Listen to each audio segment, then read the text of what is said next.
My name is Tara Teisch, and I am the AI lead. So I have been programming since I was 11. I went to Northwestern. I got my computer science degree. My advisor in college had some contacts with Ian Davis, who's our founder and CEO, and he got me an interview, and I got the job. And I came in at the ground level and did some UI programming and game core on a bunch of games here. And after a couple years, as I worked my way up, I started getting more and more AI tasks until I reached the esteemed position I hold today. My role as AI lead means I get to write the computer opponents for the Empire Earth 2 game.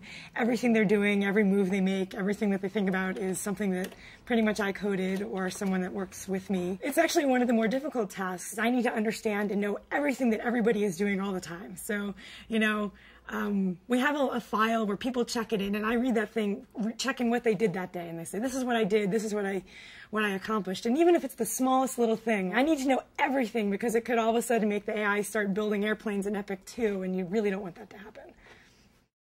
The goal of anyone making an AI is sort of twofold. One, make it play well, but two, make it not play so well that it's frustrating for the end user.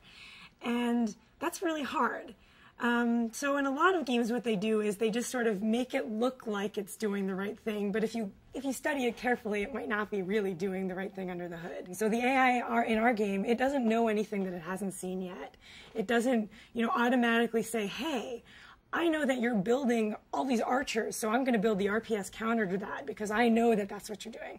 If it sees them, it'll be like, great, okay, I know what you have. But it's never going to have some sort of unfair advantage where it's just magically knowing things that the player could never possibly know. And I think that makes a huge difference, and it's apparent when you're playing the game that this is a lively opponent and that, hopefully you might even think it could be another human.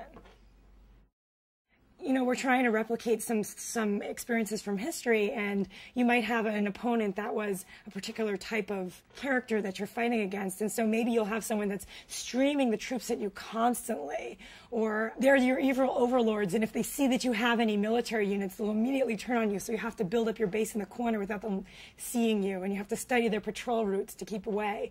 And so Dan McClure, who's one of our designers, he worked on all those personalities using the infrastructures and the systems we've laid down to really make each of those scenarios have a different feel and a different system. Rated T for Teen.